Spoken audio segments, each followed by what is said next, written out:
My peoples, happy Monday. The show kicks off in 2 minutes. Get ready for the smoke, y'all.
Bam. Bam. My peoples. My peoples. Welcome to another episode of Boxing for Breakfast, where you get your healthy dosage of sweet science early in the morning. Y'all know what we doing, man. We talking boxing.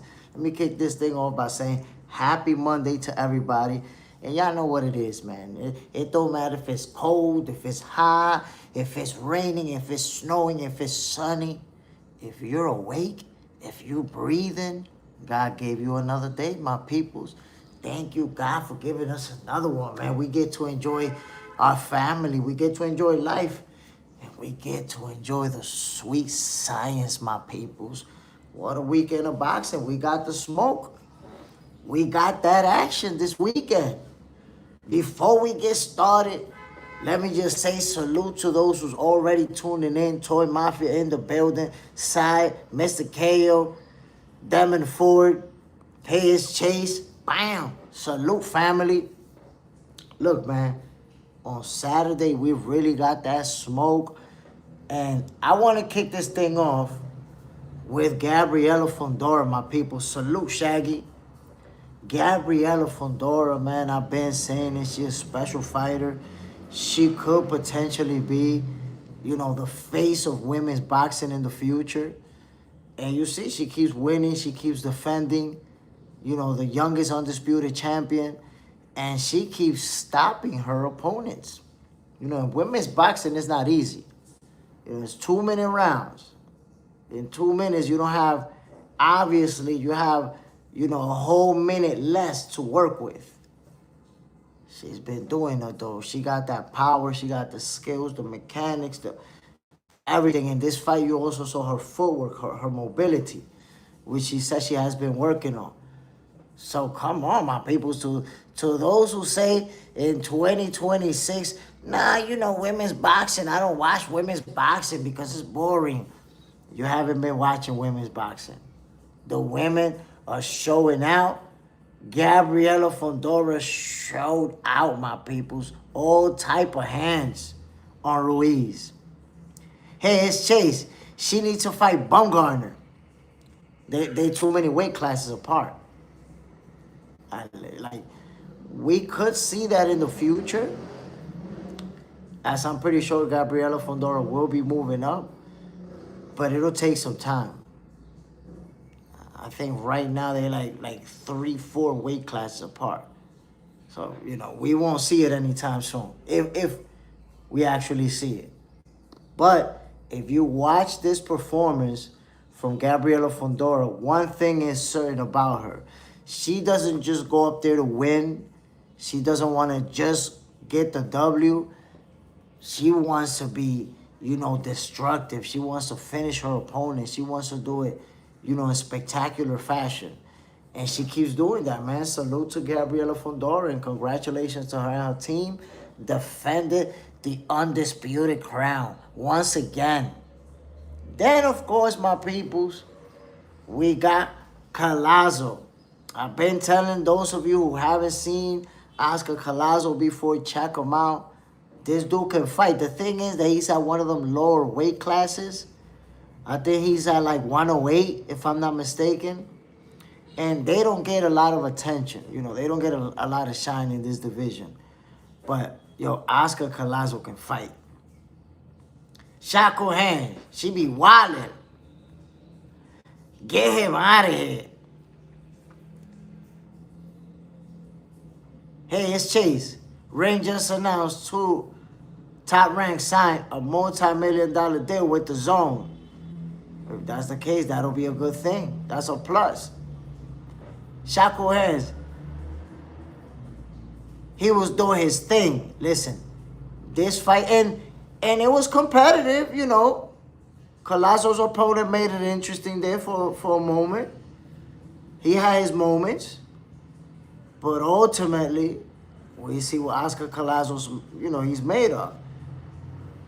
He had a little headbutt there in the 6th round, and the fight ended up being stopped. But another stoppage for Collazo. There you have it.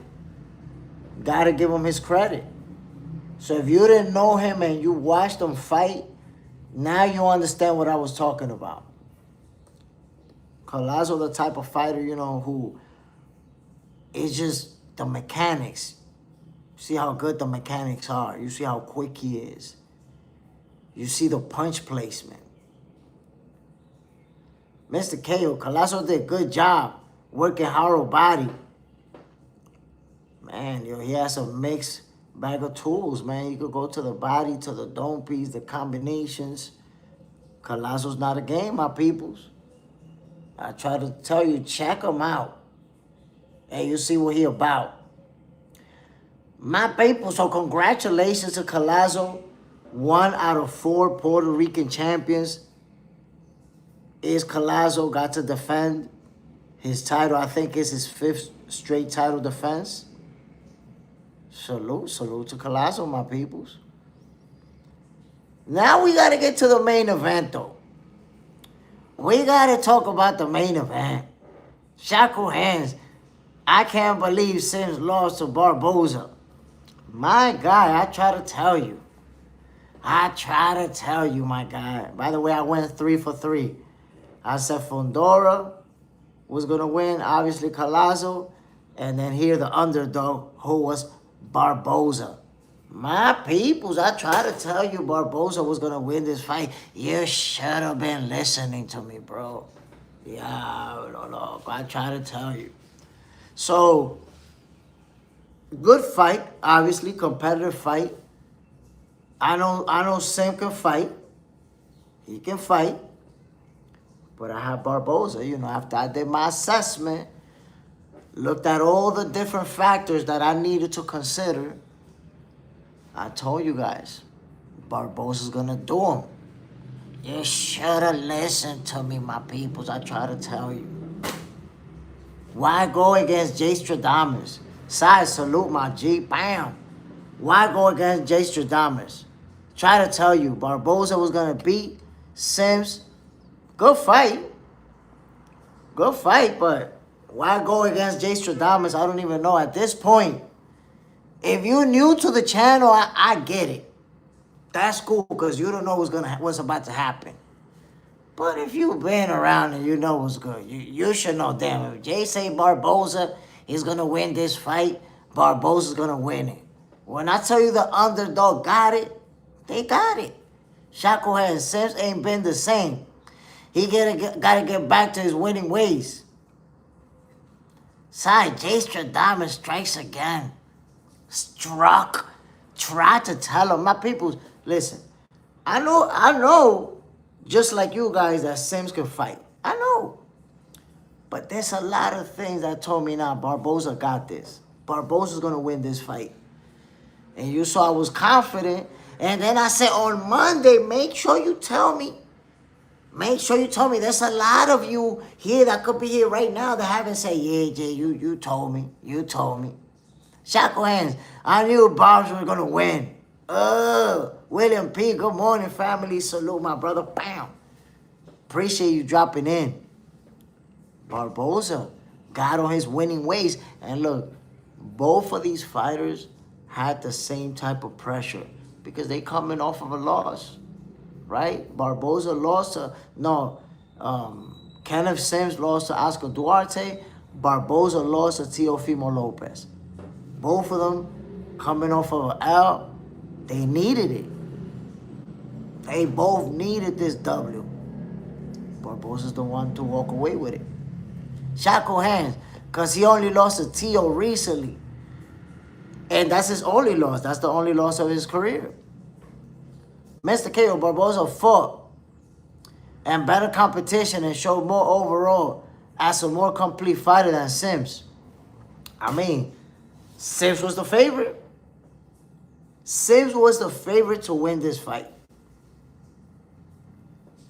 Come on now. Barboza went in there as the underdog. And this wasn't like a controversial win, like, oh, Barboza, he got gifted the win, or Sims got robbed. No. Barboza beat him. Beat him. Gotta give it to him. Come on now. Gotta respect it. Barboza walking out of there with the dub. Yes, sir. Come on, man. By the way, salute to everybody tuning in, man. Welcome to another episode of Boxing for Breakfast, where you get this healthy dosage of sweet science early in the morning. Fellas, you see it right there, man. Right now is 4 reigning Puerto Rican champions, and after Saturday, it remains the same.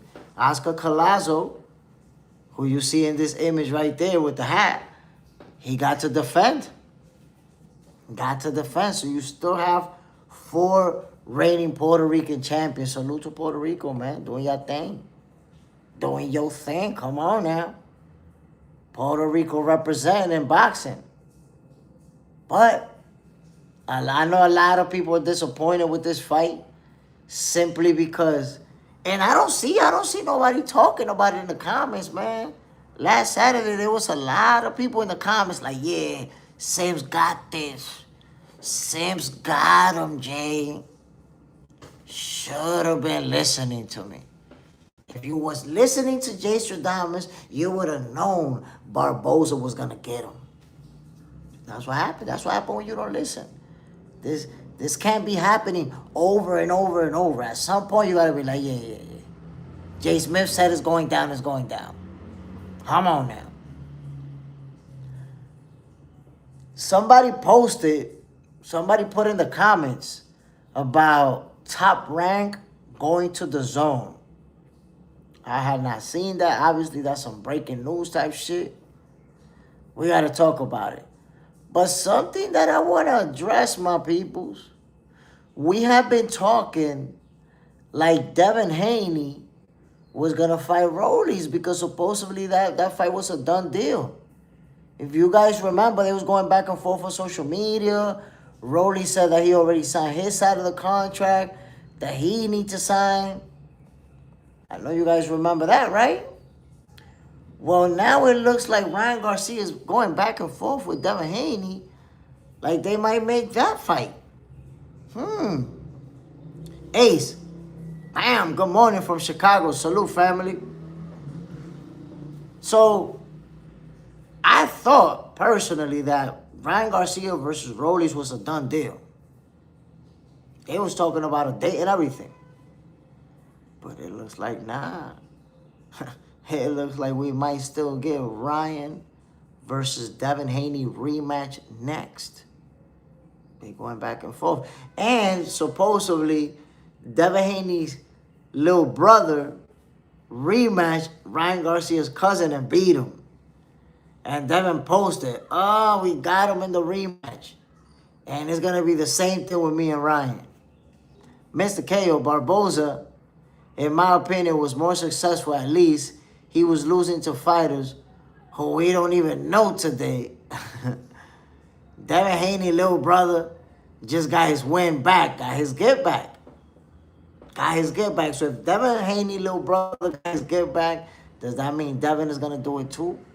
I don't know, but there seems to be a good possibility that we're going to get Ryan Garcia versus Devin Haney next. That rematch is going to be very much anticipated. Now, is Tank Davis going to come back to Pitbull Cruz? Is that going to be a rematch? So we're going to have a Devin Haney rematch with Ryan Garcia and a Tank Davis rematch with Pitbull Cruz. Side. Sean was a little corny for that belt. Belt to ass celebration, though. But he excited on the win. Yeah, you know, he happy about the win. Got to give it to him. Got to give it to him. He happy about it. Look, those two, they're going to be seeing each other. They're going to, just like Ryan and Devin saw each other 6 times, those two, they're going to see each other in different tournaments. Mr. KO. Now Devin inspired. I hope we get Ryan versus Devin too for a unification bout. It should be twice as bigger as the first. Ryan looked real dangerous in his last fight. So this fight, should they fight next, it'll be way bigger than the first time. There's going to be even more anticipation. Because we know how the first fight played out. And then the outcome because of the Ryan Garcia popping dirty and everything. So that brings a new layer to this fight. People feeling like, yo, Devin is going to crush him. They're going to fight fair now. You're not going to show up overweight. You're not going to test positive for anything. And Devin is going to crush you. People really feeling that way. But look at Ryan Garcia in the welterweight division. He looked great out there. You know, won his first world title. And it's not like they robbed Mario Barrios or Ryan Garcia was gifted the win. Or he beat him. Beat him up. So, if you think about it, both Ryan Garcia and Devin Haney look spectacular in their last outing. Both of them are reigning champions. That makes this fight a lot bigger than the first one. All of the elements that are there. Gonna be a big fight. Nico, salute family. Bam, Mr. KO. Nothing left for Javante at 135. I mean, he can't make 135. Forget about what's there, what isn't. He can't make it. He gotta go to 140. Now he's gonna fight Pitbull Cruz, a fight that I ain't want to see. I ain't calling for that fight. Most of y'all ain't calling for that fight, but Tank is a big star, so he could do that. Let's see. I'm already looking past Pitbull because I know Tank is going to do him in. Do him in, my peoples. So I'm looking past him already. Like, okay, I wonder who Tank will fight afterwards. It's going to be like another Mexican flat-footed guy, another guy from Guadalajara or some shit like that. I don't know. I want to see. Can we finally get Tank Davis versus Shakur Stevenson? Can we get him versus Teofimo Lopez? Can we get him versus Devin Haney? I don't know. Mr. KO, is it 100% confirmed he's coming back for the rematch with Cruz, not Roach? So, to be honest, those are just reports. I don't know that for a fact. There hasn't been anything from anyone in Tank Davis' team to support those claims. So I don't know, to be honest. But I know at one point they were planning on making that rematch. In fact, when Pitbull Cruz was fighting Rayo Valenzuela, what was supposed to happen is that Pitbull was going to beat him and he was going to do the rematch with Tank. Well, he got beat. He got cooked by Rayo. So that threw the rematch for a loop. But there's always been talk about that rematch because the first fight, Pitbull was competitive and all of this. But Tank beat him with one hand. If we're realistic, he beat him with one hand. What do you think happens if Tank don't get hurt in this next fight? If they do fight. Tank make him look easy. Simple. Make him look easy. So that's a fight that I'm not interested in because not just I know how it plays out, but it's like I already seen it. It plays out similar to the first one, but Tank Davis beat him in a more convincing fashion. That's it. But I already saw this fight. I don't need another. And I'm going to tell you like this. I'm not a fan of a rematch when the win was clear. I'm not a fan of that. Unless there's like a rematch clause. Like, look at Barboza and Devin Haney. Devin absolutely washed Cam. There was no need for a rematch. Obviously, Barboza took it. He had that option that was in the contract. He get another payday, another fight, another opportunity on the big stage. But the results of the second fight, we all expected it, like, obviously knew it was coming. Because it wasn't even close. At no point during the first fight was Barboza even competitive. He wasn't even competitive. So in the rematch, it's like, yeah, we all know what's going to happen. Devin is going to go over there and beat him again and make him look easy. And that's exactly what happened. So I'm looking at Tank Davis versus Pitbull Cruz, and I'm like, yo, Tank Davis is going to beat him in easier fashion than he beat him the first time. That's how I see it playing out. Mr. KO, the least I would like to see from Tank is the Lamar Roach fight Antoine Russell, or another big fight at 140. But that's the thing, man. Gary Antoine Russell is a world champion, a dangerous fighter. I don't know if Tank... look, Tank could get on some other shit. He might be on some other shit like, that's it, now I'm fighting the guys. The guys that y'all say are other guys, that's what I'm going to fight. He might get on that. But, you know, at this point in his career, he hasn't fought nobody in the league of Gary Antoine Russell. So, can I expect Tank to challenge him? Try to take his belt? I don't know, man. I don't know. Look at all these guys, how they move up and they make their debut for a title. Ryan Garcia went to 147, debut versus Mario Barrios. Devin Haney goes to 147, debut versus David Morrell. Shakur Stevenson debuts at 140 versus Teofimo Lopez. All of these guys debut at a new division versus a reigning world champion. Tank is going to debut versus Pitbull, who right now is not a champion and been in some tough fights lately. Got beat too, but been in some tough ones. Shakur Hands. You mean Brian Norman Jr. Correct. So all of these guys, I said David Morrell. So all of these guys moved up in weight and fought a reigning champion. Tank Davis is not going to do that. But then again, when's the last time Tank fought a reigning champion? I don't even remember that shit. The last time he fought a reigning world champion is when he moved back down to 130 to fight Little Leo. That's the last reigning champion that Tank fought. Little Leo. Bounce back. Ryan debut at 147 was against Rollies. Oh, well. I guess his debut win then, because he got beat by Rolly. His debut win then at 147. World champion. But still, Rollies was a world champion too then. There you have it.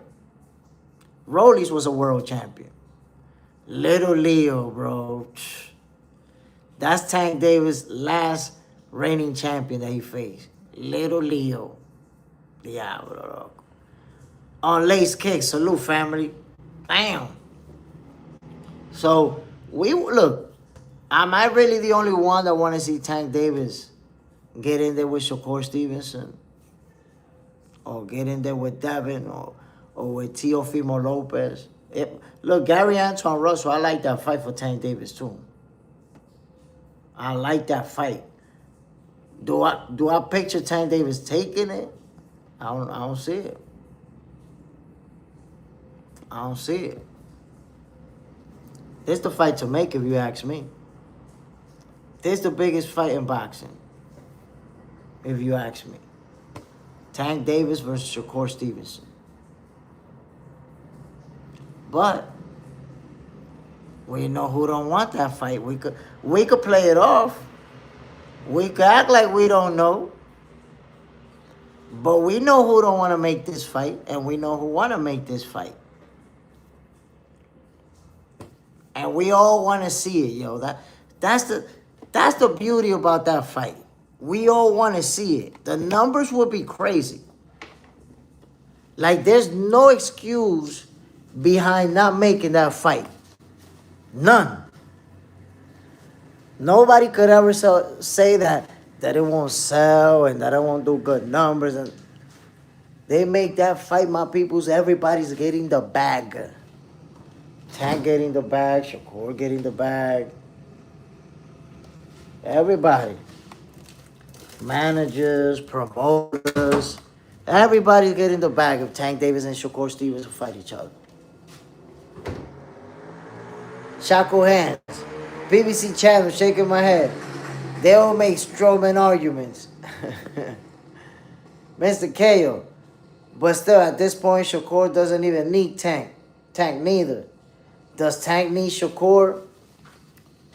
So, you have to understand, Tank has a very, very loyal fan base. And because of that, I can't tell you that he needs Shakur. Tank really don't need anybody. His fans are going to support him. Listen, man, Tank could go to Taco Bell and grab the janitor and put him in a boxing outfit. And he's still going to do pay-per-view numbers fighting that guy. His fans just want to see him knock people out.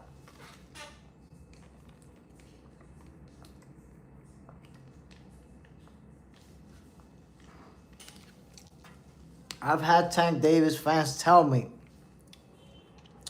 so what, he's not fighting the best? He's knocking them out, though. And that's more fun to watch. So you see, it's true. It's entertaining to watch people get knocked out. But do you want to see him knocking out, good fighters? Or do you want to see him going up against the best? So there's always going to be, that separation in between fans.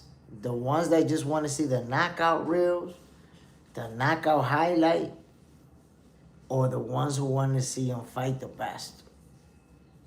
There's always going to be those two separate crowds. Yo, fight this guy, fight this guy, fight that guy. And then there's his fans, the Tankomaniacs, who show up once in a while and be like, Tank will fight whoever he wants. He's making the most money anyways. Like, what the fuck? Since when do we start arguing about who's making the most money? That's some social media shit. Mr. KO, Shakur, a 4-division world champion, undefeated. But if he beat a big name like Tank Davis, it pushes his stock. Huge. I mean, of course. And his win over Teofimo Lopez, that skyrocketed his stocks too. But of course, look, anytime that you beat a big name, that's going to help you a lot. Your star power goes up. So, a win over Tank, over Devin, those are big wins. A win over Gary Antoine Russell. A win over any reigning world champion. It's a big win. Maurice Briggs. How they not the best when they became stars with belts after he knocked them out. That's the thing, is when you beat them. It's about when you beat them. It's about the resume that they have when you beat them, not what they accomplished after you beat them. See, that's where it's at. If you look at the reigning, like, let me give you an example. You're looking at what they became after, but if you look at Tank Davis' resume in the 135 division, he never fought a single reigning world champion. You're trying to give him credit for what they accomplished after. What they accomplished after doesn't really matter because Pitbull had never won a title when he faced Tank. Ryan Garcia had never won a title when he faced Tank. Rollies had never won a title when he faced Tank. So he faced all of these guys who had never accomplished anything. You can't give Tank credit for what they did afterwards. That's you're taking all the credit away from their coaches that trained them, their team that worked with them, that prepared them, that got them to be better. You're taking all their credit away to give it to Tank and say, look, he beat them. Nah. He beat them when they was not accomplished. Not reigning champions. It's not the same as Let me give you an example. Look how he beat Ryan Garcia. He beat Ryan Garcia at was it at 135 with a rehydration clause? You can't give Tank credit for the Ryan Garcia who's a welterweight champion, bro. Tank didn't beat him as a welterweight. Come on now. Maurice Briggs, he came from 126, and they couldn't take Tanks. So they took Dunn here. I mean, I don't know what you're talking about, bro. Like, no matter what you say, Tank Davis hasn't accomplished. Look what Devin Haney said. He's an underachiever. He's an underachiever. All these guys are now more accomplished than Tank Davis. Shakur more accomplished than Tank. By the way, he's younger too. Remember, Shakur 28, Devin's 28. These guys are lineal champions, Ring Magazine champion, multi-division champion, unified champion. Well, Tank Davis in 135, he's never won a title inside the ring. He got a secondary title off of Gamboa. That was it. You say that I'm a Tank hater, but for telling you the truth, that's the thing. Tankomaniacs, you guys can't handle the truth. Like, when you hear the truth, you're like, you're a hater, you're a hater. What that I said makes me a hater. Watch this. Tank Davis never faced a reigning world champion in the 135 division. That's number one. Number two, at this point, the last reigning champion that Tank Davis faced in his career was Leo Santa Cruz, and he moved back down to 130 to fight him. And then before that, the reigning champion that he faced was Pedraza, also at 130. Now watch this. Mario Barrios, a secondary title holder at 140, while Josh Taylor was the undisputed champion. There was an undisputed champion in the division. Tank Davis moved up and fought the secondary title holder. So he got a secondary title at 135 versus washed up Gamboa, and another secondary title at 140. The truth sounds like hate when you're a Tankomaniac. I'm just telling you the truth. Mr. KO. Tank turned most of his opponents into highlights and had many viral one-punch KO moments. KO Santa Cruz, Pedraza, and KO Frank Martin. Mr. KO Barrios, too. Maurice Briggs. He made all them stars. If they didn't fight him, who would they be? I mean, we can't really predict who would they be. Like, you think about it. You're getting into predictions of course, to favor your guy. Like, come on. You're getting into predictions to favor your guy. Let's not get into predictions and let's look at it for what it is. Tank Davis hasn't fought a single reigning champion in the 135 division. That is a fact. And at 140, the one time he fought a secondary champion while there was already an undisputed champion in the division. That tells you that title's fake. It don't get no more fake. Like, we know what undisputed means, right? That's what I'm telling you. The truth It sounds like hate when it doesn't align with what you want to hear. But Tank Davis, 31 years old, he's 30 right now, and he hasn't fought any other best. All of these guys have a better resume than Tank Davis. Philly freak, get the fuck out of here.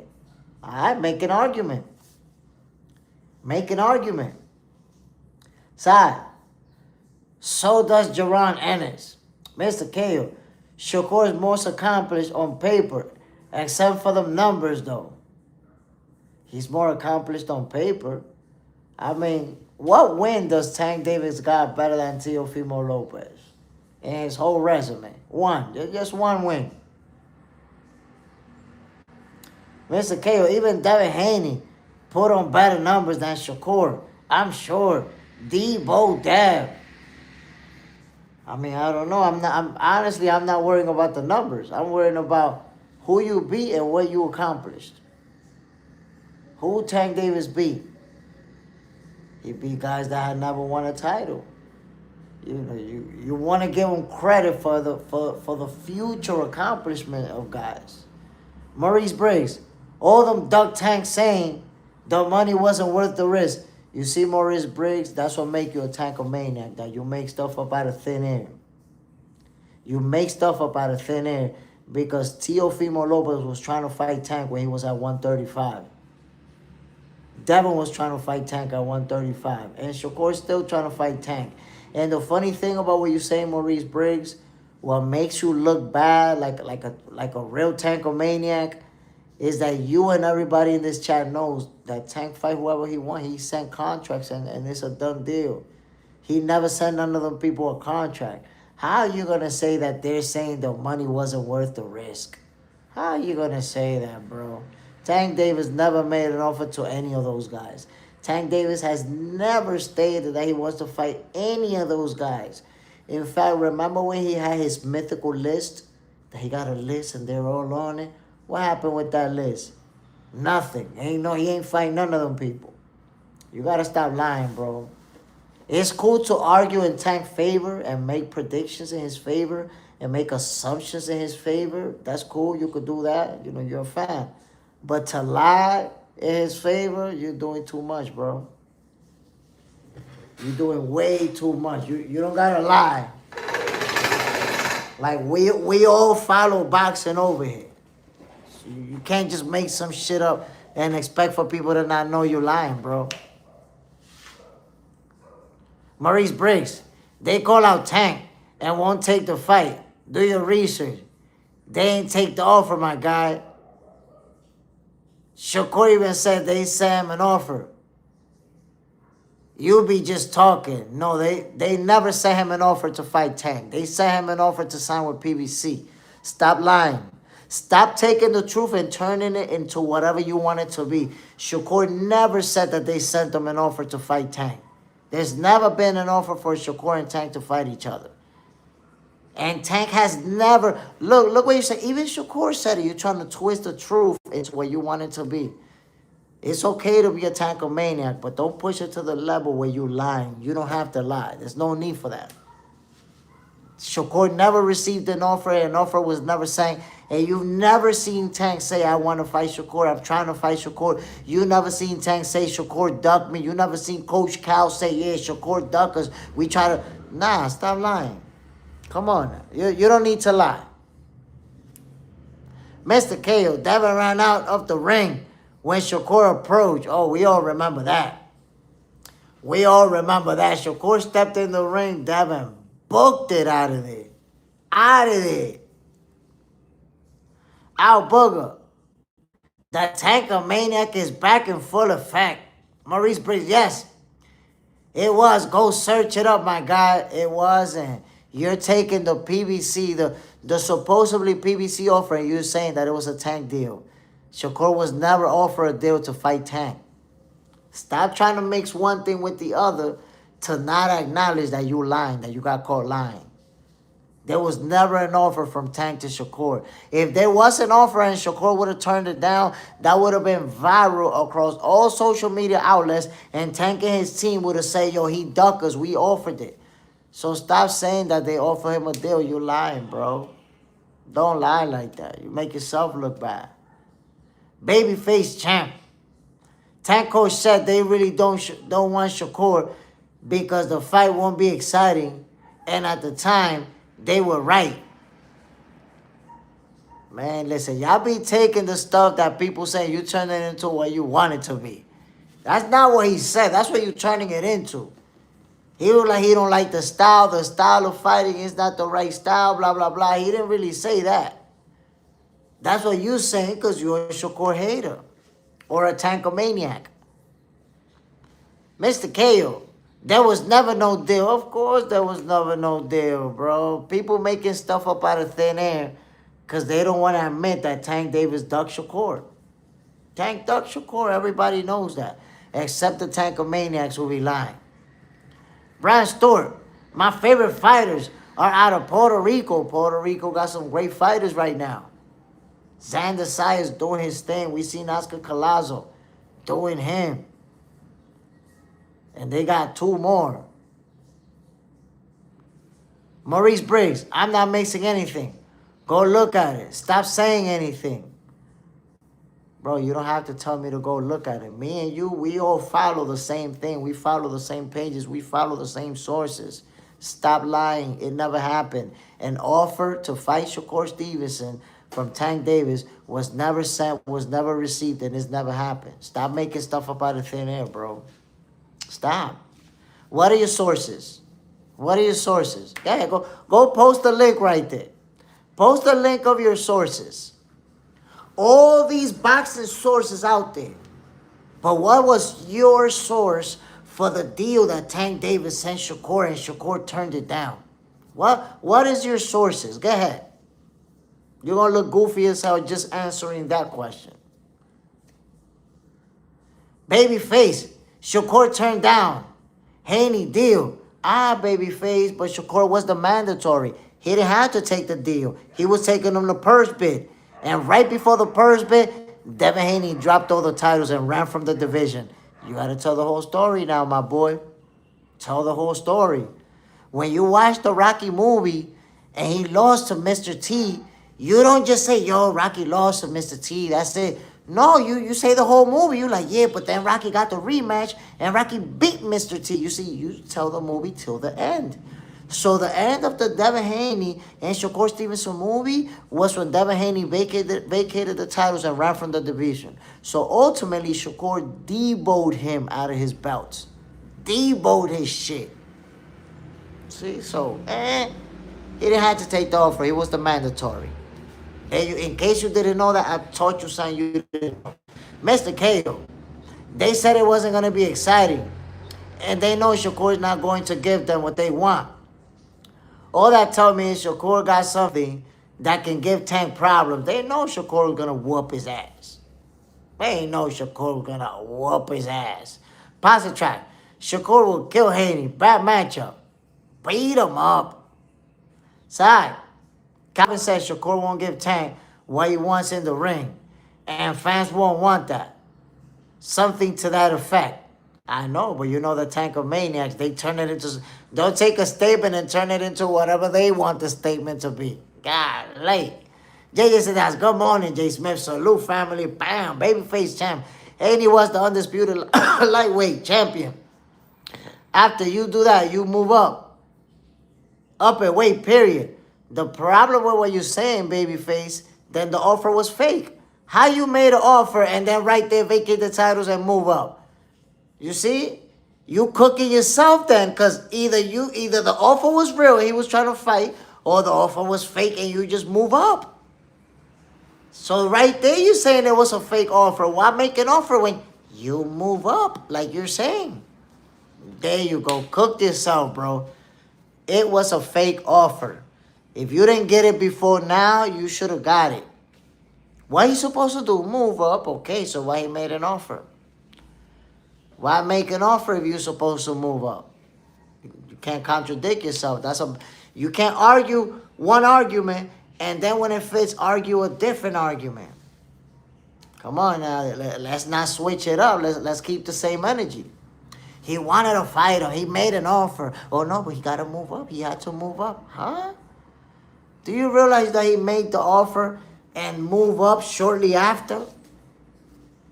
What do you mean? So the offer wasn't real? That's what you're telling me? No, that's what I try to tell you. Pass the track. Haney never made that offer. Side, salute JJ. JJ's in the house. Hit the like button. And subscribe as you enter. Salute family. Bam. Appreciate you, brother. Listen, people have a hard time admitting that Tank Davis ducked Shakur. They have a hard time admitting that Devin ducked Shakur. But I've already debunked that thing a million times. I've debunked that thing a million times. Devin made an offer. Shakur didn't have to take the offer. He was his mandatory. When have you ever seen another fighter, I made an offer, now I'm leaving the division. I don't got to fight you because I already made an offer. Huh? You don't got to fight me because you made an offer. We got to go to purse bid, bro. Remember, we got a purse bid. Like, do you not understand what really happened? Do I need to clarify for you? Devin Haney made an offer. Shakur didn't take it. They was headed to purse bid. You know, that's what happens. When you have a mandatory, you guys can come to an agreement or we go to purse bid. Well, they couldn't come to an agreement. They was headed to purse bid. Devin Haney vacated the titles and left the divisions right before the purse bid. He didn't even want to find out how much money they was going to get. Booked it. Booked it out of the whole division. Come on now. What else do you need to understand about that ducky? Mr. KO, that's why they be trying to run up to 154 and fight Sayers with nothing to offer. Look, it's been obvious that Devin has, chosen to stay as many divisions away from Shakur Stevenson as possible. Not even close. We're not even going to be close to being in the same division. There's not going to be no possibility of you becoming a mandatory again because wherever you at, I'm going to be 1-2 divisions away from your ass. So you won't be taking more titles from me like this. And I won't have to blatantly duck. So look, Devin just moving up fast and furiously. Furiously. Hoping to get to a point where, in this division, Shakur's never going to come up here. Like, that's how I see it. If it's up to Devin, him and Shakur will never fight. That fight will never happen. That's why I say, with Tank Davis just recently, like, he hasn't even fought yet, so he might be making his debut at 140, and Devin is already talking about going to 154. I don't think we're ever going to see Devin Haney versus Tank Davis. We're never going to see that fight. And we're also not going to see Tank Davis versus Teofimo Lopez, who's looking to move up to 147. So, and Ryan Garcia already at welterweight says he'll never do a rehydration clause again. We're not going to see that fight with Tank Davis. So I say the only one out of those fighters who's still in the mix, who can still get in the ring with Tank, is Shakur Stevenson. It's Shakur. Because look, he just fought at 140. Became a world champion over there. And he's talking about the possibility of going back down to 135 if he doesn't get a big name. So he's right there hovering between 135 and 140. A fight with Tank could be made. Pasta trap. When Tank fights, they should have a wedding cake for coming back. We should see both of all of those. Listen, man, there's a lot of fights that could have been made. You have to understand, man, they was both at 135. They was all at 135 at the same time. Tank Davis, Devin Haney, Shakur Stevenson, Teofimo Lopez, Rollies. They was all at 135 at the same time. Tank Davis got in there with Ryan. You guys know the whole the whole thing about the rehydration clause and Ryan Garcia showing up looking dehydrated. Pass the track. The one queen, Tank. That's it, man. We want to see Tank Davis enter this stage of his career and start to fight some of those guys, some of those that are at the top. That you say, okay, this is the best. This guy's one of the best. This is one of the best. That's it. We want to see it. Let's see how it all plays out. And what's going to be next for Ryan Garcia? Because for a moment there, I'm going to tell you guys, man, I really thought Ryan was going to end up fighting Shakur Stevenson. When he first said, Shakur, we could do it at a cash weight of 144, and then he said, I'll do it straight up at 140 to take your belt. I thought we was going to get Ryan Garcia versus Shakur Stevenson. Real talk, my peoples. And then before you know it, it all kind of went south, and Ryan Garcia is now going back and forth with Devin Haney. It looks like that's the fight we're going to get, y'all. Ryan Garcia versus Devin Haney. Ooh. I thought we was going to get this one, fellas. I thought we was going to get Devin Haney versus Rollies. Pass the track. When do you call Tank on his bullshit? I mean, I've been calling Tank Davis out, man. I've been calling Tank Davis out. Because the thing is, I'm a Tank Davis fan too. I watch all of his fights. I enjoy watching Tank Davis fight. Come on now. Tank Davis one of the best in the game. But I'm always going to criticize his opponent's selection until he fights somebody at the top. Until he fights somebody like Shakur, fight a Gary Antoine Russell, move up and fight Tio or fight Dev. Until he don't do one of those fights, I'm always get on him for that. Because, like, are you going to do this forever? You're going to fight Pitbull Cruz rematch. The Lamont Roach rematch, I like that fight. I like it. I think Lamont Roach earned it. But who are you going to fight next? Are you going to keep, fighting these Mexican fighters, these flat-footed fighters? Fighting the prototype guy that we already expect you to fight? While staying away from the fight that we want to see? That's it, man. I want to get those fights. Oh, no. They're not doing Devin versus Rollies. Look, I thought this fight was a done deal. I thought it was done. It was happening. And then all of a sudden, I see Devin Haney going back and forth with Ryan Garcia and about making that fight next. So, we might get that. We might get that smoke between Devin and Ryan, the rematch. Pass the track. What if he never does? I mean, he's going to be an underachiever. If Tank Davis never fight any of those guys, he's going to become an underachiever. He is an underachiever. Shackle hands. Talking Tank and Pitt for a long time. Or Tank Ryan rematch. It was circulating. Now, Tank versus Ryan, I already knew that's out of the question. Because Ryan fought in the welterweight division and he's not going to move back down to 140. He's not going to go on no rehydration clause. So we're not going to get Tank versus Ryan. That's why I said before, the guy who can get in there with Tank Davis, that fight that could be made even right now if they wanted to, is Shakur Stevenson.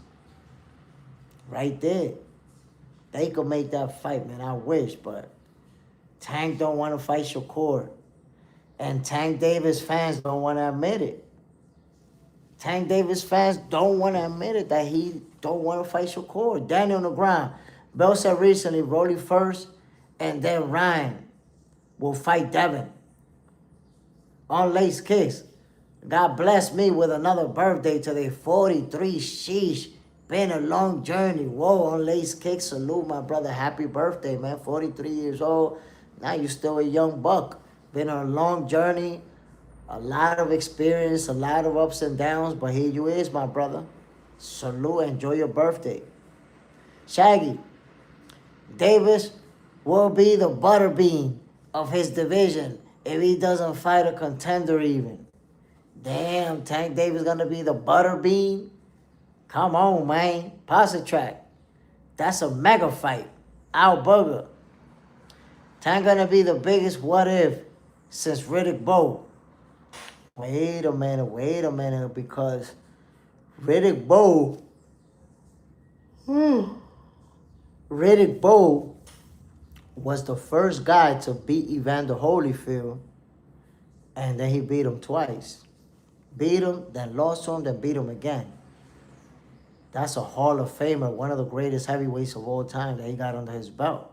Tank Davis ain't beat nobody like that. Tank Davis ain't beat nobody that could be mentioned even close to Evander Holyfield. So Riddick Bowe got off a real big win for his career right there. Tank Davis need one of those type of wins.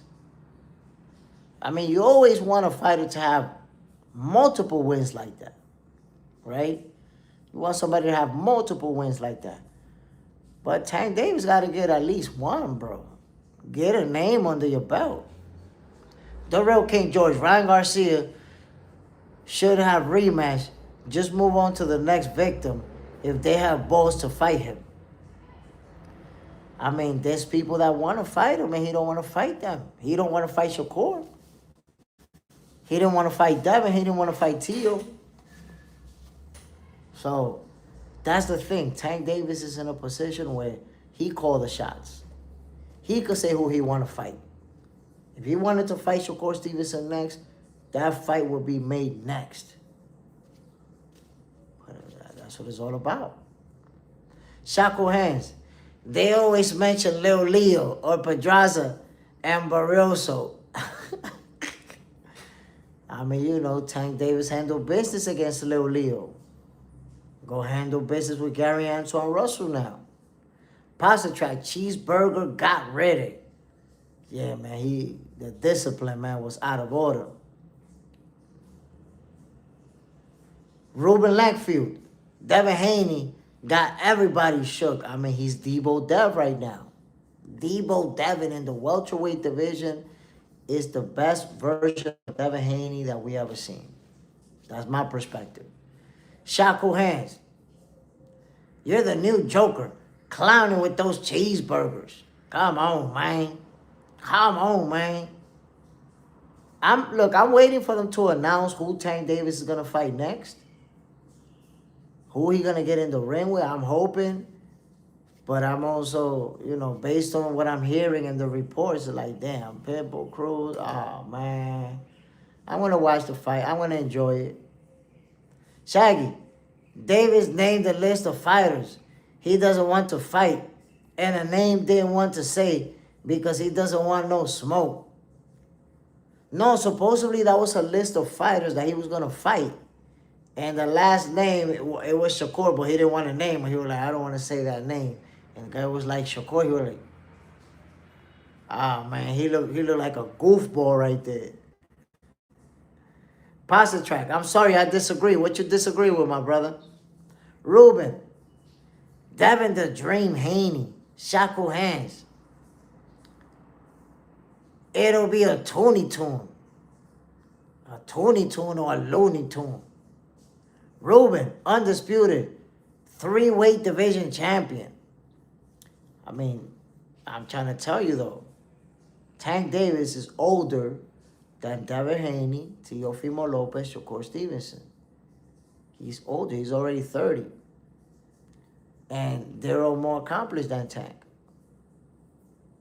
They're all more accomplished. So you have to take that into consideration. And now Tank Davis, you know, he's going into the 140 division. Come on, man. He's going to make his debut versus Pitbull. I don't want to see that shit. I don't want to see it. Shaggy, I was being sarcastic, my G. Pasta track. I don't believe in Debo. I mean, you might not believe in Debo, But Brian Norman Jr. believe in Debo. Ask him. Shakur has yes for Tank. Tune up return. You said Looney Tune. Because you said Toonie Tune. I'm like, you talking Looney Tunes up in here? Pass the track. Yeah, use 20s are the days. Shaggy, I remember that list. He wanted to fight, but it was like a list not to fight. I mean, it seemed like it was a list of people he wasn't going to fight because he didn't fight nobody on that list. Ruben, the youngest ever male undisputed champion, that's Devin the Dream Haney. But we got to admit, that was also the easiest road to undisputed ever. Devin Haney's the only person to ever become undisputed with the grand total of one fight. And that was George Kambosos. That, you know, he lucked out, bro. One fight for undisputed, and the one fight is a guy that's a one-hit wonder that will never be a champion again. You lucked out. The real King George. I mean, Devin will already know that it's gonna play out, how it's gonna play out. Ryan will embarrass Devin again. Ooh, damn, so you think Ryan Garcia got Devin's number, huh? I've seen a few people say that. Ruben, Devin is the most accomplished. He defended undisputed against Loma. Checkmate. Shaku hands. I agree with you. Debo Dev. Wawa Haney. Al Booger. The list is not fight. Damn. I mean, you could say that. When Tank Davis said he had a list, we thought it was a list of fighters that he was going to get in the ring with. It turned out to be a list of people who was not going to get a fight with him. That's the reality, or that's how it played out at least. Mr. KO, you know it's real when Ryan just became world champion. GTA 6 might come out before Tank fight. Damn, bro. Like that? Shaku hands. The list not to fight is crazy. Nasty work. Pasta track. Well, I'm sure there's a fighter that think he's Debo. I ain't saying Devin can't fight. I mean, look, Debo Dev, based on what he did to Brian Norman Jr., it just fits. It's stuck. Ruben defended undisputed against Loma, and then Shakur turned down 25%. But again, Ruben, you have to tell the whole story. Don't say Shakur turned down 25%. Say Devin vacated all his titles to avoid his mandatory. You forgot that part. Tell the whole story. You can't just say Shakur turned down 25%. Shakur was his mandatory and didn't have to take it to 25%. Shakur took him to a purse bid. And right after the purse bid, Devin said, oh, wait a minute. That was a fake offer. I'm leaving the division. I can't make weight anymore. Oops, fake offer. You can't bring up the offer. You can't bring up the mid part of the movie without telling the end of it. I know you guys like to do that. The offer. Well, the offer didn't end the negotiations. The negotiations ended when Devin Haney vacated his title, avoided his mandatory, and ran to another division. That's the reality. Ruben, Devin took 25% against Kambosos. You see, let me teach you. I know that you repeated that a million times, and probably every time you said it, you believed it, and it made sense to you. But let me teach you a little bit. Let me school you a little bit, so you understand why you're making such a horrible comparison, and hopefully you never make it again. Because when you think you're saying something good, you're actually making yourself look bad. So let me school you real quick. Ruben, please listen to me so you can learn this. Devin Haney was a champion, and George Kambosos was also a champion. You know what that means when you're two champions in two different sanctioning bodies? That you will never be each other's mandatory, ever. What I'm trying to explain to you is that Devin Haney was not Kambosos mandatory. What I'm also trying to teach you is that Kambosos didn't have to fight Devin Haney. He could have told him go kick rocks and keep his titles. You don't have to fight him. In other words, in case you still didn't get it, Devin Haney had to jump through all the hoops Kambosos put in front of him, because at any point in time, Kambosos can just walk away and lose those titles to somebody else. Devin Haney want to fight him badly, so he gotta do what Kambosos say. Do you understand that? Kambosos is in the driver's seat. Devin has to do jump through hoops, fight him in Australia twice, give him the A side part of the purse. He has no choice. Now, if you understood that, now let me explain to you that Shakur Stevenson's position was not the same as Kambosos. Shakur Stevenson was not a world champion and was the mandatory for Devin Haney's belt. This is the first time in the history of boxing, and in the first time since you started following boxing, that you ever said that a mandatory don't gotta fight the challenger because he made an offer first. You never made that argument in your life. That argument doesn't exist. But your hate for Shakur makes you do that. It makes you come up with a horrible talking point that you think is a good one.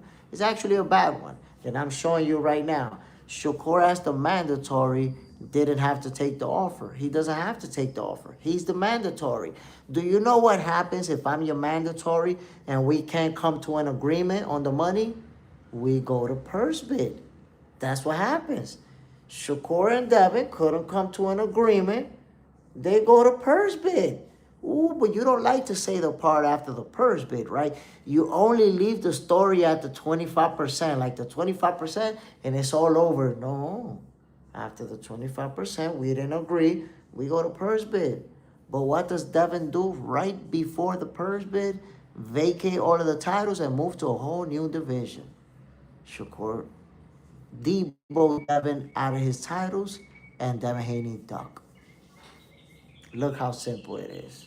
If you didn't understand it like that, my guy, you don't want to understand the truth, Ruben. You don't want to hear the truth. Mr. KO, Devin also shook Ryan with a left hook that looked heavier than it was. He landed on Norman, but Ryan rocked him several times and dropped him 2+ times. I mean, the thing is, man, that what made that fight crazy is that Ryan Garcia was known supposedly to only have a left hook. You guys probably remember that was a common theme leading up to the fight. Even Devin Haney telling Ryan, all you got is a left hook. All you got is a left hook. I just got to watch out for the left hook. And then we saw that left hook hit Ryan Garcia over and over and over and over. I mean, hit Devin Haney over and over and over and over. And it's like, damn, man, how Devin Haney keep getting caught with that same shot? But you got to remember, you're getting caught with that same shot. Ryan Garcia showed up 3 pounds overweight. And he also tested positive.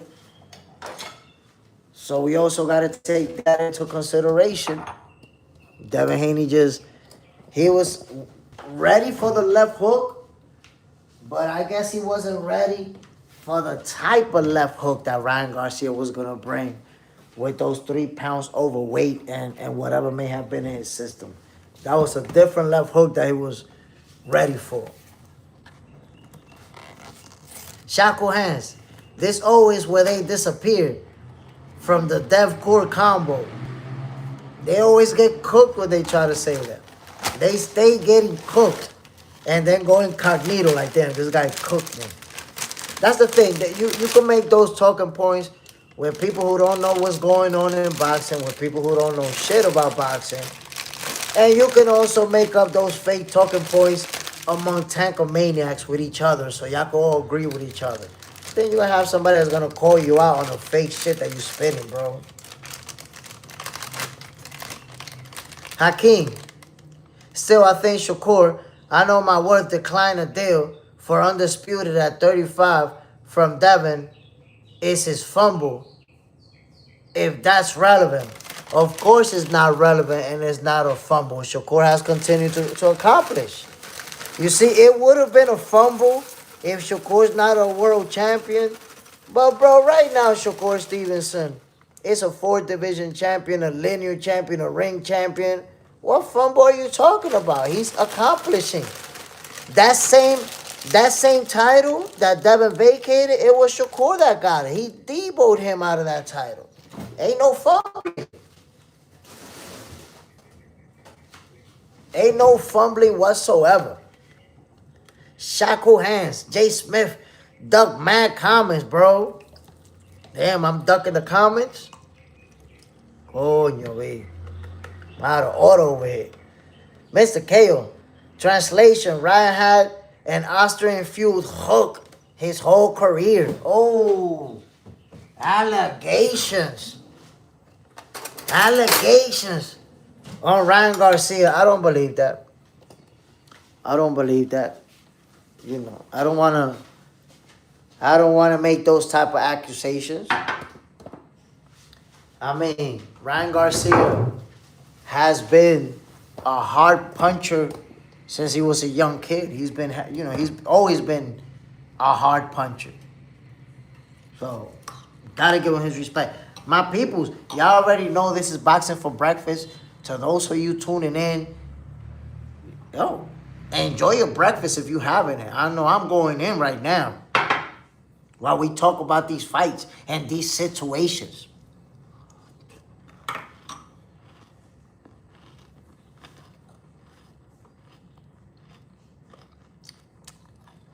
I can't understand why people have such a hard time admitting that Devin ducked Shakur at 135.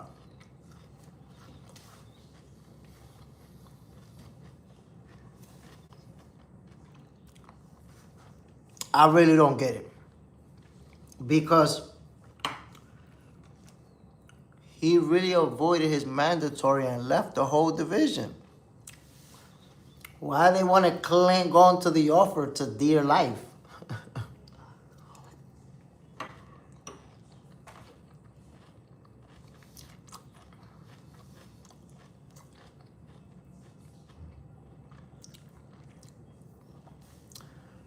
The real King George.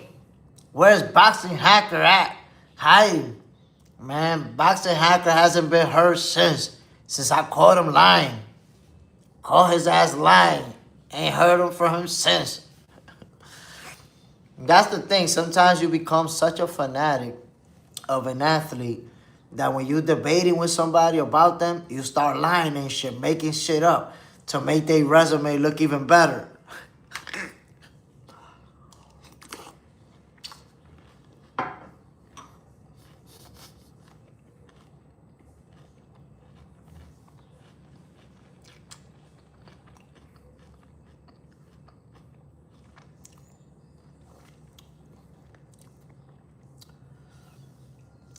21 YG. I saw what he do. He went to fight him. When he ran off the ring, he was scared to fight that boy. Daniel Negron, BS. Ryan wouldn't be where he's at if he was a habitual cheater like Canelo. Our bugger. He already ready to go to 140. Bill Haney. Mr. KO. If anybody say Devin ain't Duck Shakur, yell on that Bill powder. They're on denial, man. They don't want to accept it. J Jack. Winner of Tank versus Devin. Move up to fight Keith Thurman. Nah, Tank is not fighting Devin, bro. You can forget that.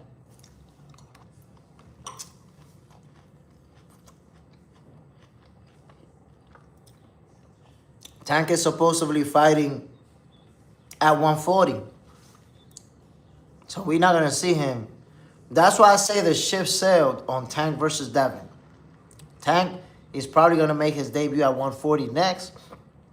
Devin is at the welterweight division already talking about moving up to 154. I'll bugger that Bill powder. Damn. And Bill was rolling in a Rolls Royce, if I'm not mistaken, back in his day. So that powder must have been the back in the day shit.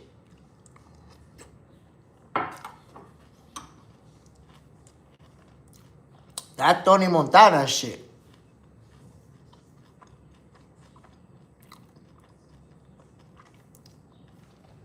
Raul Mercado, salute, family. Shaku hands.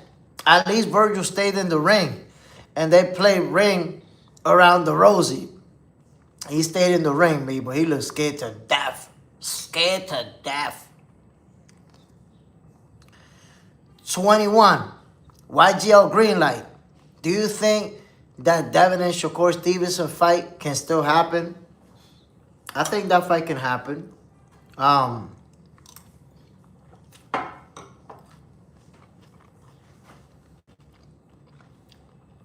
Here's the deal, though. That fight will only happen if Devin wants it to happen. You see that Shakur made his debut at 140, but Devin made his debut at 147. So if Devin want to fight him, then number one, he has to stick around in that division for some time, or he has to be willing to move down if he's going to fight him. If he moves up to 154, that's it. We're not going to see Devin Haney versus Shakur Stevenson. Because now he'll be at 154, while Shakur might even go back and fight down at 135. Or fight again at 140. Devin all the way at 154. If Devin chooses to move up to 154, I think that's it. We won't see Shakur versus Devin. That's it. I think it'll be over for that one. That's one that we will not get. Could have got at 135, Devin duck.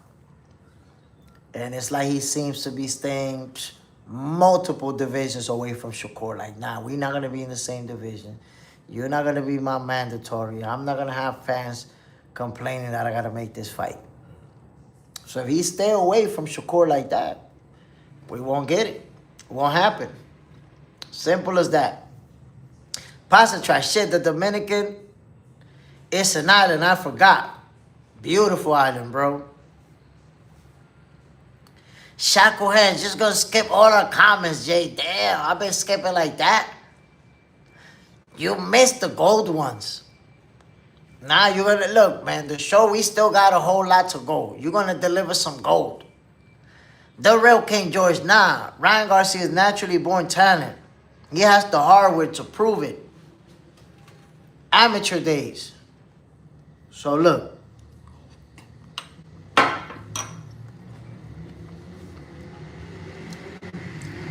I said this before about Ryan Garcia. I expected him to become a world champion. And people used to laugh at me when I used to say that. I was like, at some point he's going to become a world champion because I see that he has everything that it takes to do it. He has the talent. He has the skills. And it just all had to come together. And it did. How much is he going to accomplish? We're going to see. Now we get to find out. But he got to that top to becoming a world champion.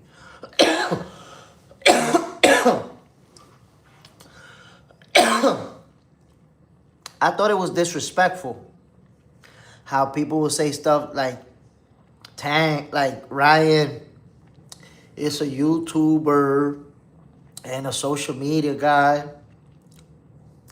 This guy was winning national titles as an amateur. He has an amateur pedigree. So I expected Ryan Garcia to accomplish, and there you have it. He's there right now.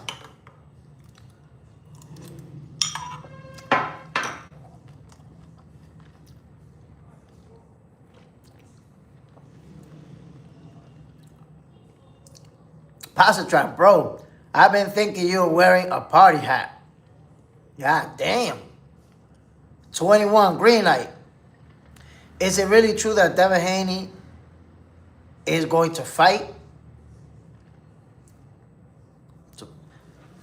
Look, I thought that he was going to fight Rollies. I thought it was a fight day announced and everything. Not announced, but like that was already being reported. But now it looks like him and Ryan Garcia are going back and forth. It it looked like we might get Devin versus Ryan, the rematch. I'm all for it. I got no problem with that fight. Pasta track. Still, a ton of baseball players coming from the island still, hell yeah. Yes. You're always going to see a lot of Dominican players in Major League Baseball. So let me tell you something that most people don't know. Every single Major League Baseball team has a camp here in the Dominican Republic. Every single one. Every team. They have a camp here. And they sign kids sometimes that are 16, 17 years old. And you don't get to hear about them because they sign them and they take them to single A, to double A, triple A. So when they sign them here in the Dominican Republic, you might not see them in Major League Baseball for 3, 4, 5 years. So by the time they become stars in Major League Baseball, people already knew them over here. A lot of people knew them and knew that they got signed and everything. But that's why. That's why you see a lot of Dominican players in Major League Baseball. That's the main sport here in the Dominican Republic. Trent Thomas, Devin and Shakur are two different sizes. And the size would have been 135. Now Ryan is in the path. Now we see what will happen. So, but you have to understand, Devin and Shakur were fighting at 135 at the same time. That fight could have happened. It's just that Shakur had not only chose to move up at that time, Devin chose to move up and duck Shakur at that time, but he's continued to push away further and further in weight classes. So that's the reason that fight probably doesn't happen. But if he wanted to fight Shakur, they can make that fight. Double AD. Good morning, my guy. I think a lot of casual fans don't realize how hard it is to have a strong amateur career. It should be respected to some degree, of course. The thing is that here's where it gets tricky.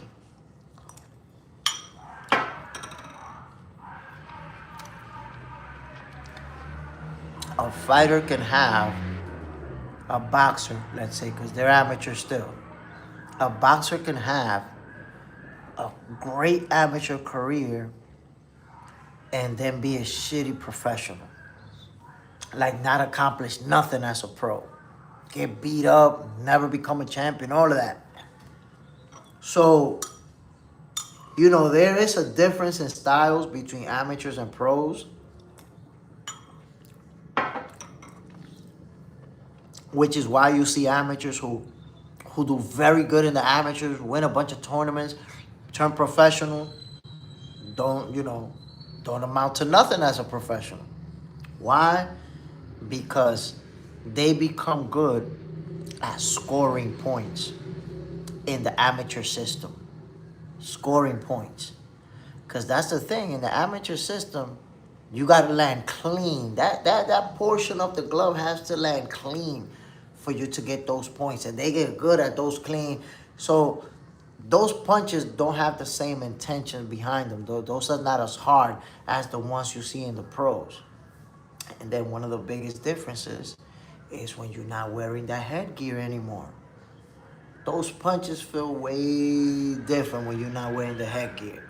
So what happens is, once you have that thing on your head protecting you, it's easier for you to feel more confident to get on the inside, bang, bang, bang, bang, and do certain things. But when you're exposed like that, and you close that gap, bang, and you get caught with a shot now, and you don't have that padding protection, it feels different. So everybody don't make that transition and perform the same way that they did when they were protected behind that head mask, behind that headgear. Shackle hands. He didn't do the standard either. He get Debo out of here.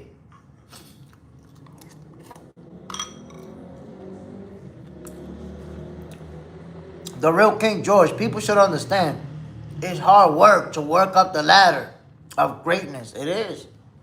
It's very hard work. And look, there's always going to be naysayers. You look for any great fighters that you can find, and there's going to be people that say that they weren't that good, that they didn't accomplish that much, that they weren't. There's always going to be that. Ruben Lank. Devin Haney beat Boogeyman at 147, Norman Jr. You see how you contradict yourself? You see how you were just saying, well, Devin Haney, you're undisputed, and Shakur not undisputed. What Brian Norman Jr. done? He only got one title. One title his whole career. Teofimo Lopez is a multi-division champion, linear champion, Ring Magazine champion, unified champion. That's what Shakur Stevenson beat. Now you want to compare? Because it was your same logic. You were saying Shakur never been undisputed. What the hell has Brian Norman Jr. been? He got KO of the year. Versus who? Versus Jin Sasaki. Who's Jin Sasaki? These are the kind of stats that you bring into a conversation. He got KO of the year. Bro, you're embarrassing yourself, bro. Like, who do you be talking boxing with? That's an accomplishment that you think you could bring up in a boxing conversation. He got knockout of the year. Bro, just don't say anything and listen to me. Listen to me and you can learn about boxing.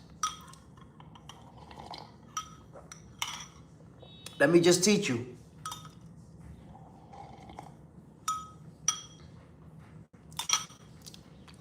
Look at the logic. Look at your logic. For Shakur Stevenson, you're saying that he never been undisputed. Look at the bar that you said for Shakur, he never been undisputed. But for Brian Norman Jr., your bar is that he got knockout of the year. Really? Knockout of the year, that's it? That's what you got for him? Over Jin Sasaki? Come on, man. You got to just listen to me and learn. Feed your mind. Listen to me. Trent Thomas.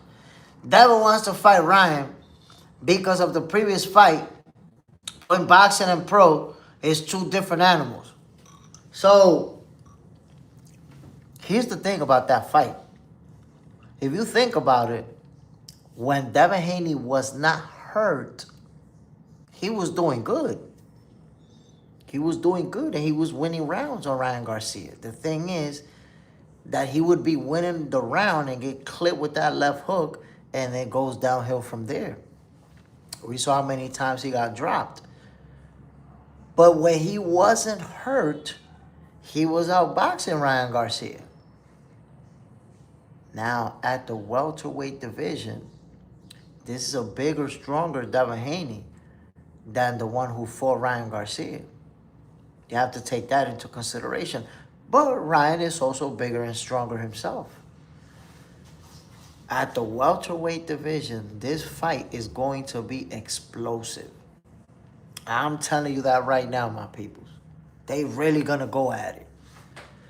And the thing about Ryan Garcia is that he truly believes that he could knock Devin out.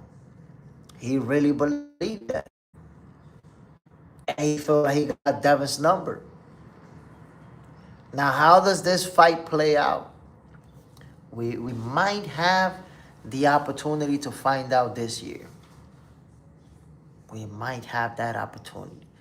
So, you know, yes, I wanted to see Ryan Garcia versus Shakur Stevenson. I think that would have been a real good fight. But I don't have a problem with that rematch. I think most of us want to see it. It's going to be very much anticipated for obvious reasons. And then we're going to see how it plays out. Because the one thing about this fight is that people are predicting for both sides. I see a lot of people saying that Devin is going to win this fight, that Devin is going to cook him. And then I see the people that are saying that, nah, Ryan got his number. And if Ryan Garcia really does have his number, this fight could play out just like the first one. The fight could play out, my people, just like the first one, if Ryan does have his number. Aroma sound. Ryan pretty much came in at welterweight in the last fight too. He was a lot bigger than Devin in the ring. I wouldn't say he was a lot bigger in the ring because Devin Haney, for fight night, they weighed about the same. For fight night, in fact, I think for fight night, Devin Haney outweighed him by 1 pound for fight night. But I don't know, man. That left hook, it was crazy. Like, for you to know this is the punch that's coming and keep getting hit with it. Like, I've been in there in the ring with a boxer, and I know what's coming. I know what he's going to do. And for the most part, he's not catching me with that punch. For the most part, I'm successful at evading it. So we all expected the left hook. Devin Haney expected the left hook. And then he get beat up with the left hook. That was crazy to witness that. 21 green light. I think Ryan Garcia can beat him. I mean, he might actually have his number. We're going to find out. We're going to find out. But first we have to see if Devin is actually going to fight Rollies or if he's going to fight Ryan. Because I've seen some reports saying that this was a done deal, that this fight was going to happen. I don't know. I don't know what transpired here. But now I'm seeing Ryan Garcia and Devin Haney going back and forth on social media, talking about they should fight next. I don't know if the negotiations with Rolly fell apart, but it looks like they're not going to be fighting. Let's see. Let's see, whenever an official announcement comes down. I'm looking forward to it. And I want to see. Because ultimately, either they're going to fight each other or they're going to fight somebody else, of course. But who would they fight if they don't fight each other? Who is Devin Haney going to climb the ring with? Who's Ryan Garcia going to climb the ring with? And who's Virgil Ortiz going to climb the ring with? Because we know Virgil's not going to be fighting Boots, right? Virgil ain't going to be fighting Boots. Who's Virgil going to fight next? Ding. 21 green light. I heard Devin Haney is going over to PBC to fight Rollies. Let's see, because a while back it seemed like they confirmed that was the next fight, like it was happening. And right now, recently, yesterday, I seen Devin Haney and Ryan Garcia going back and forth, talking about they should make the fight next. The real King George, any sport you play is a challenge. That's a fact. That's a fact. Every sport has their own physical challenge, their own technical challenge that you have to overcome. JJ's in the house. Boxing for breakfast on Box Center. Priceless. Bacon and eggs and cheese. Toast. Coffee. Ooh, you got the works. That's an elite level breakfast right there. JJ's in the house. Virgil not going to fight anyone. Oh, man, Virgil. That's it. He cooked for now. Shackle hands. Virgil going to be fighting those splinters from behind from sitting. Oh, man. Damn, Virgil cooked like that. Que lío, man. Virgil done messed up. I'm telling you, some boxers need an advisor. I'm gonna start. I need to be an advisor. I need to start reaching out to fighters and like, yo, let me be your advisor, man. I got you. I'm gonna make sure you never make a goofy ass decision that's gonna slow down your career. That's gonna put you, on the shelf collecting dust. I'm gonna help you out. We're gonna avoid that from happening. They messed up big time, my peoples.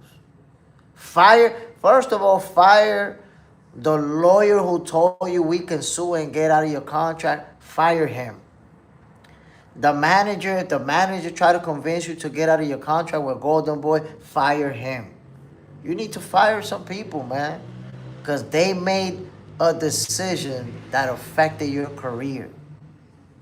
And I'm going to remind y'all, Virgil was inactive when he was at the welterweight division for like a year. Remember when he got ill?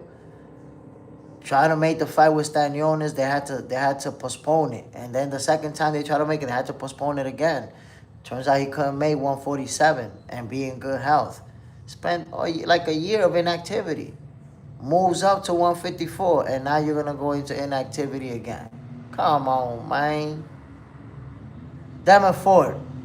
Virgil scared to get cooked by boots. Scared to death. Shook. You ain't lying, bro. He don't want to make that fight. But he could have just went to Oscar. Oscar, let's fight somebody else. Let's make something up. Do it. Do that. Overprice us. Be like, yo, we want 70%. Oh, then we can't fight, and that's it. Pull a Devin and try to say, look, we try to make the fight. They didn't want to. That's it. And then go in a different direction. But you try to leave Golden Boy while you in contract, you know, like I could have told you was not going to win in court. Devin Ford, Oscar, I'm scared. That's it. It's okay to be honest. Say it privately. Don't even DM that shit, because then it could get out. Just be like, let's meet up, Oscar, I got to holler at you. And then in person be like, yo, I'm scared, bro. Trying to get my shit whooped. And Boost looked like he really trying to beat me up. That's it. And then Oscar would have been like, oh, shit, you don't think you could win this fight? You a little punk. Let's get you somebody else. Little punk-ass nigga. You scared to death. Look at you. And they would have got him a different opponent. Everything would have been good. But you sue your promoter? Look at the difference. Look at Ryan Garcia. Ryan Garcia and Oscar De La Hoya, how many times they gone at it on social media? That shit is like a marriage made in heaven. They fight each other on social media, then they make up, and everything is good. Then they fight again, then they make up, and everything is good again. It's a marriage made in heaven. You don't see Ryan Garcia suing Oscar De La Hoya and doing all that crazy shit. So he vent. He'll say whatever he got to say. Then they kiss and make up and keep making money. Virgil should have stuck with the program. Ramirez. Why when the fight doesn't happen, it's always someone is scared, bro? How Virgil scared, Jay Smith? What you mean how he's scared? Look how he was acting. He was acting scared. He was acting scared. I don't know if you remember the Goro, my favorite fight would be to fight Arrow. That's my dream fight. But how you talking about Errol Spence's your dream fight when you got Boost and is right there next to you telling you I will beat your ass. I'll beat your ass was good. Like right in front of your face. And you talking about your dream fight is Arrow. And smiling into the camera like a goofball. Come on, man. Come on, man.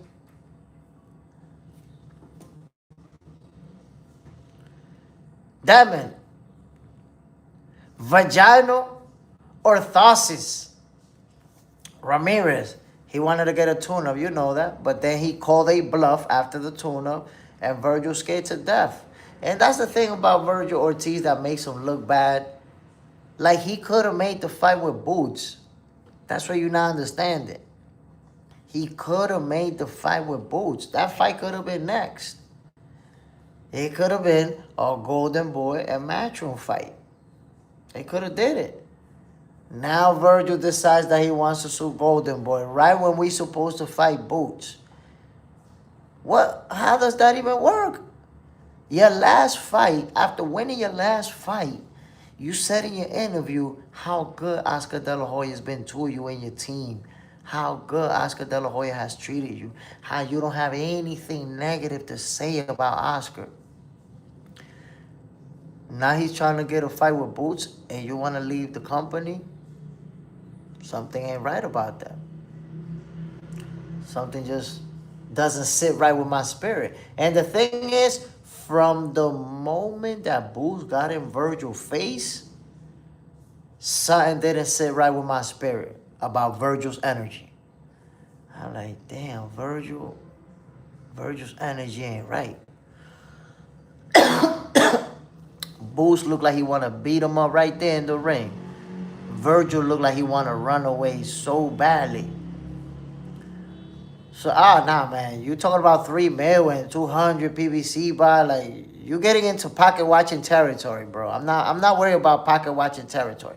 These people make a lot of money. We don't make millions of dollars. They do. Let's not worry about the pocket watching.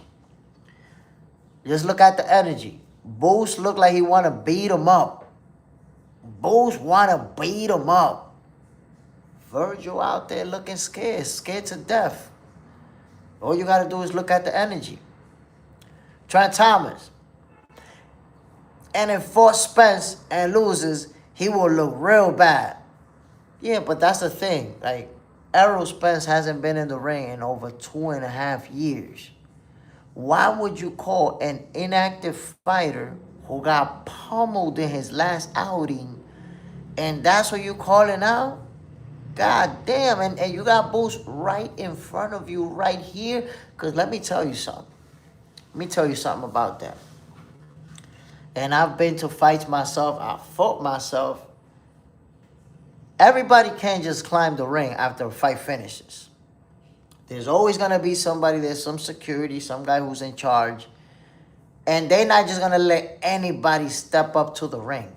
In fact, I've seen fighters who try to step up to the ring and they stopped them. They didn't let them go up. Like, nah, son, you can't go up. And they didn't let them go up. That happens sometimes. So the point is, if Jerome Boost Ennis is sitting there with Eddie Hearn and the fight finished, and they allow Boots to go in the ring to do a face-off, to get on the microphone and talk, that's exactly what they wanted to happen. The people at the Zone, the people at ESPN, well, not at ESPN, at the Zone, the people at the Zone, the people at Golden Boy, the people at Matchroom, they all wanted that to happen. They all wanted that moment. Because that's a great build-up for the fight. So they allow it to happen. They allow Boost to climb the ring. They allow him to go in Virgil's face. They told the commentary guy, to put the microphone in Boost's face to see what Boost is going to say. They let that rock because they want that fight. But then you see Virgil's energy.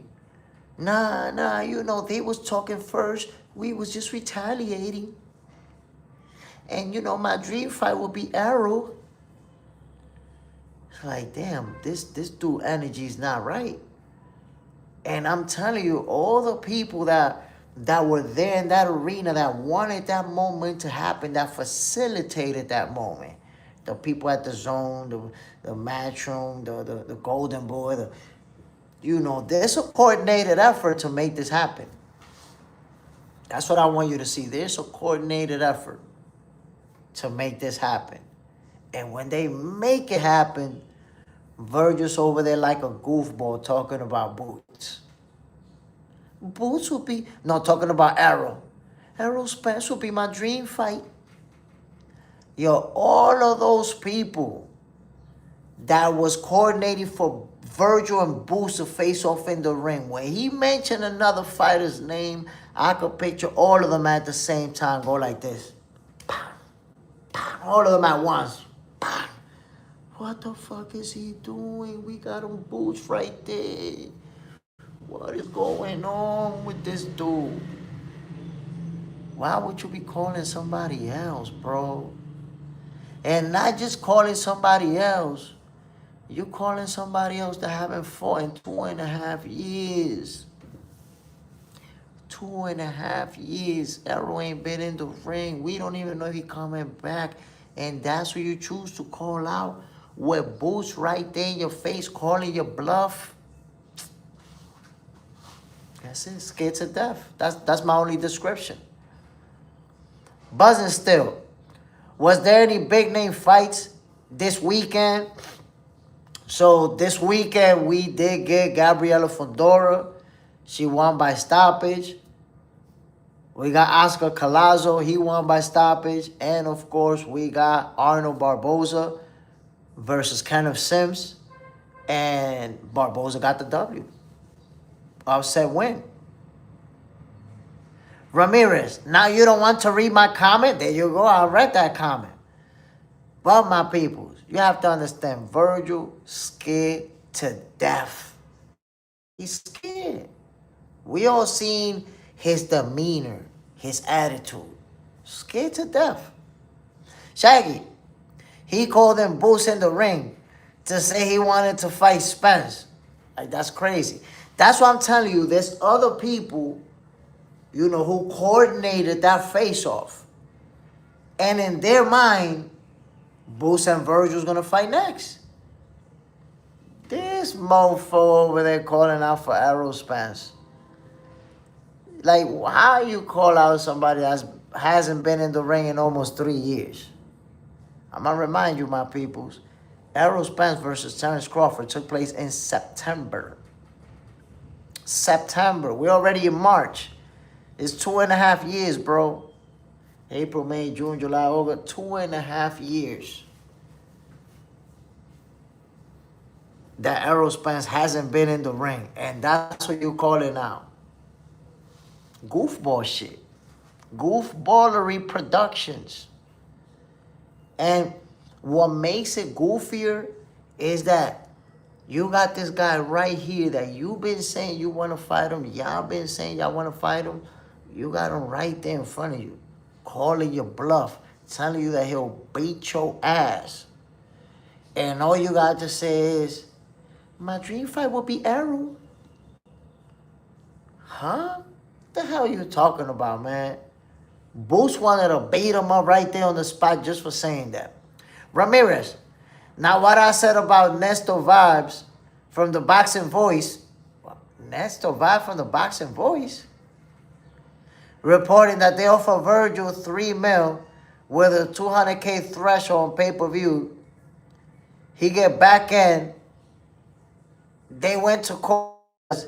They see the fight ain't as big. Nestor gives. So you're reporting some shit from another YouTube channel. You're reporting it over here. Man, listen. Go over there to that channel and report what I'm saying over here. What kind of shit is this? I heard it in another YouTube channel, so I'm going to report it over here now. I don't give a damn what they said over there, bro. What are you even talking about? Virgil ducked Boots no matter what they said on that channel. That's what happened. No matter what they said on that channel, Virgil ducked Boots. Could have fought him. That fight could have been next. And the problem with that logic that you're saying, bro, Virgil never even won a title in his life, man. He never even won a world title. Like, why would we even talk about money? Why would we even talking about money? Brother, my son had been years. He's Dominican. He's doing what you're doing, gang. You're going to be at his level one day. No, and listen, salute, and I respect everybody doing this. And there's people that's way ahead of me in this game. But I'm telling you, I'm not making my opinion on whether or not he's ducking based on what they said in some other podcast, bro. Damn for Virgil Ortiz duck sauce, man. Listen, he duck. There's really no getting around it. Virgil Ortiz duck Jerome Boots Ennis. That's the only way to really put it. Ramirez, I'm telling you, and you can actually join the panel, bro. Nestor, man, cool. He will let you join, and you can grow your fan base more. Trust, bro. I'm going to bring your name up on Boxing Voice so he can know about you. I want you on the Boxing Voice, bro, please. I mean, listen. I'm almost sure that I met him before. Probably like a year ago. And I think we even spoke privately because he was coming to Dominican Republic and he was going to do something, but I don't know if he ended up not doing it, but we ended up not staying in touch like that. But I think I spoke to him. Me and him spoke privately. Ramirez. But listen, I would definitely love to go on his platform and talk boxing. I know he know his shit, so don't get it twisted. I know that he know his stuff. Trent Thomas, it's easy to talk, but different when the person is in front of you. That's a duck. You see? People go back and forth on social media ready to murk each other. But then when they see each other, it's a different energy. I didn't see that energy from Virgil Ortiz when he had Boost right there in front of his face. Ramirez, I want you there. Yo, listen. Matter of fact, I'm going to see. I don't think I follow him on IG. I'm going to see if I hit him up and tell him, yo, let's link up, man. Let's talk boxing. Ryan Bascom, good morning. Boxing expert, salute, brother. Salute, family. Bam. Shackle Hands, Goofballery Productions. I like that one. Goofballery.net, .org. My peoples. My peoples. We got some good fights coming up. We're going to be talking about all these good fights throughout the week. I'm about to get the hell out of here, but before I do, I want to give a shout out to everybody who tuned in this morning. Ryan Bascom, salute my brother, Shackle Hands, Ramirez, Malik, salute Malik, I'm from Dominican Republic, family. Trent Thomas, Shaggy was in the building, Devin Ford, salute my brother, Underrated Will, Shackle Hands, JJ Zendejas in the building, on Lace Kicks, and everybody else who tuned in this morning, my peoples. I really appreciate you guys. You know what this is about, man. This all for the love of the sweet science. Ryan Bascom, sorry I'm late, brother. Have a good day. Salute, family. You dropped in. That's all that counts. And for those of you who hit the like button, salute to you. To those who became exclusive members of the Box Center family, salute my people's exclusive content is coming over to you guys. So anybody who's supporting by becoming a member of the Box Center family, I appreciate y'all. And everybody who hit the like button, everybody who tuned in, even if you didn't hit the like button, even if you was just ghost watching or sneak hating, salute anyways. My peoples, y'all already know, man. One love. I'm going to see y'all tomorrow, 7:30 a.m. Eastern Time. Boxing for Breakfast with Jay Smith will be going down. I'm going to see you tomorrow, fellas. Peace.